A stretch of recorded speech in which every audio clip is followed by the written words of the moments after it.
Powered by the Montana Television Network. This is the Noon News from Montana's news leader. Good afternoon, and thanks so much for joining us here on the Noon News. I'm Samantha Sullivan. President Trump joined Queen Elizabeth and world leaders on the southern coast of England on the eve of the 75th anniversary of D-Day. The event comes on the final day of the president's state visit to Britain. CBS's Ian Lee reports from London. The rumble of airplanes once again filled the sky over Portsmouth, England, where 75 years ago, American soldiers and their allies prepared to invade France. Troops risked it all to rescue Europe from Nazi Germany. 16 world leaders from every country involved in D-Day paid their respects.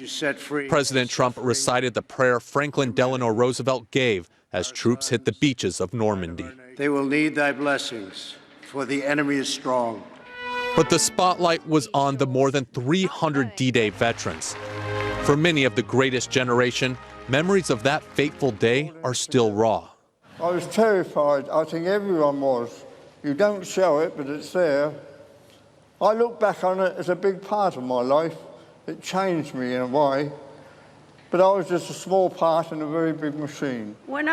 Queen Elizabeth, who served as a mechanic and truck driver during World War II, thanked the veterans. But the wartime generation, my generation, is resilient, and I'm delighted to be with you in Portsmouth today. The solemn ceremony capped off President Trump's 3-day state visit to the United Kingdom as a guest of Britain's royal family. This Meghan Markle business. On British TV, the president tried to clear up any insults he may have made about his royal hosts. Do you think Meghan Markle's nasty or not? No, I didn't know that she said anything bad about me. It sounds like she did, and that's okay. I mean, hey, join the crowd, right?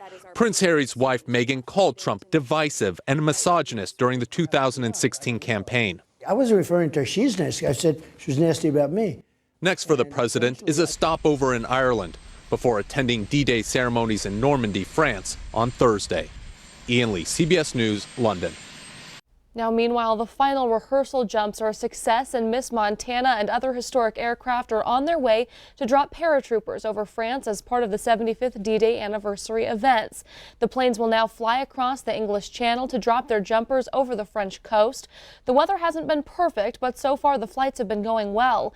Miss Montana is a restored C-47 and is the 6th plane in formation, expecting to drop its troopers, which include some Montana smoke jumpers, by midday Montana time. The plane was restored in a year-long volunteer effort by the Museum of Mountain Flying. Well, in other news this afternoon, 4 students and an adult facing felony charges today after a threatening video surfaced causing a lockdown at Belgrade High School yesterday.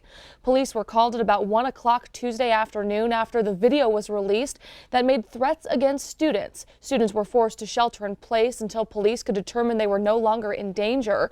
4 students are charged with felony intimidation, and 1 adult is facing a felony charge of tampering with evidence. The Belgrade Police Department says it's working to identify and contact the victims mentioned or tagged in that video. Well, court documents tie Monday's double shooting in Shepherd to a drug deal gone bad. A second suspect involved in Monday's double shooting in Shepherd is now behind bars while authorities search for a third. The first suspect is 40-year-old Gregory Johnson, and he's charged with assault with a weapon in the shooting that left a man and teenage boy with bullet wounds. Sheriff's deputies arrested the second suspect on Tuesday at a Billings home. Now, court documents state an adult man was shot 3 times in the right arm, right side of his chest, and in the back. The second victim was a teenage boy. He was also shot in the arm. The adult male victim identified Johnson as the shooter. And after his arrest, Johnson told deputies the first shots came from inside the home and his 2 companions were the ones who fired back. Well, now we'll turn things over to Ed in the Weather Center with the midweek check on the weather. Yeah, we got warm temperatures across the region again, Sammy. As we get into the afternoon, we're still looking at above average readings. In fact, many of the midday readings are still above what we would normally see for the afternoon highs. But we are watching a series of disturbances move in. Today, we're watching that green shaded area, especially through the eastern portions of Wyoming into South Dakota, for the potential of some scattered thunderstorms. If we see a little bit developing tomorrow, the possibility of strong strong to severe storms exist in much of southwest and central Montana by the time we start getting later into the afternoon. And we'll be watching eastern Montana into the Dakotas as we get into Friday. We'll give you more of those forecast details on tracking those storms in just a few minutes. All right, thanks, Ed. Well, as the weather warms up, an incident on the Gallatin River shows the extreme conditions of Montana's rivers. Search and rescue helped 3 people who became trapped while rafting. A woman was trapped in the water for an hour and suffered hypothermia. 2 men were also discovered stranded upstream. Now, search and rescue officials are taking this time to remind all Montanans how quick moving water can be dangerous. Water deserves respect, regardless of where you are. It looks like the river, it looks like all the other rivers, but it's not. That's a really dangerous stretch. Big cottonwood trees, big rocks, nasty strainers. It's a really hazardous place. And a reminder to always be prepared as conditions on the water can change rapidly. Experts caution the water is high, cold, and moving at dangerous speeds right now.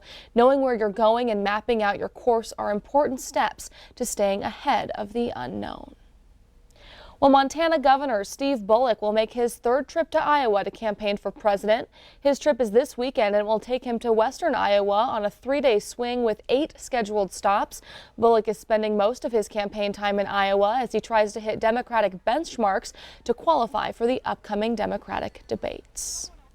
Well, thanks so much for joining us this afternoon. Coming up, a business making the old new again and selling Montana-made products all over the world. And after the break, storms may be on their way. Ed has a check on the forecast. But first, here's a look at what's being covered today on Court TV.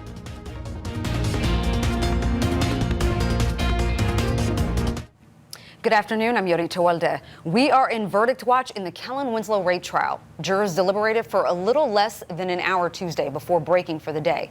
Winslow faces 12 counts, including rape, indecent exposure, and lewd conduct. Closing arguments took the better part of a day as attorneys for each side made their final pitch to the jury.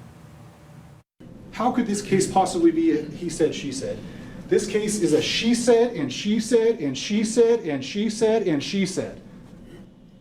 5 separate women, 5 separate victims, all of whom have been confirmed and corroborated by each other. He wants you to forget about the holes. He wants you to forget about the lack of evidence, and he just wants you to take bits and pieces from each individual victim and make the other cases stronger, and that's not the way it goes. The former NFL star faces the possibility of life behind bars if convicted on all counts. That's the latest for now. Court TV will let you know as soon as there is a verdict in the Kellen Winslow trial. Now back to you. To find Court TV in your area, go to CourtTV.com. You're watching MTN News with Samantha Sullivan, Storm Tracker Weather with Ed McIntosh, and Farm and Ranch News from the Montana Ag Network. This is the new news on Q2, Montana's news leader.